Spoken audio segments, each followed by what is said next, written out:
آداب بچوں، آج لیو ٹولسٹوائے کی حکایات میں سے جو کہانی میں آپ کو سنا رہی ہوں وہ اس کتاب کی 22ویں کہانی ہے اور اس کا عنوان ہے مچھیرا اور مچھلی۔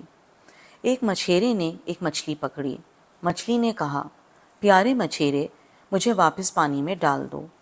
دیکھو میں کتنی چھوٹی ہوں، مجھے بیچ کر تمہیں کوئی خاص منافع نہیں ہوگا۔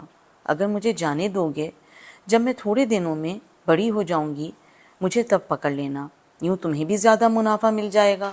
مچھیرے نے کہا، وہ لوگ بے وقوف ہوتے ہیں جو زیادہ منافع کے لیے چھوٹا منافع بھی چھوڑ دیتے ہیں۔ بچوں، اس کہانی کو پڑھ کر ہمیں یہ سبق ملتا ہے کہ جو ہے اور جتنا ہے اس پر خوش رہنا چاہیے اور زیادہ کے لالچ میں جو مل رہا ہے اس کی ناقدری نہیں کرنی چاہیے۔ بچوں، اگر یہ کہانی آپ کو اچھی لگی ہو تو بتائیے گا ضرور۔ شکریہ۔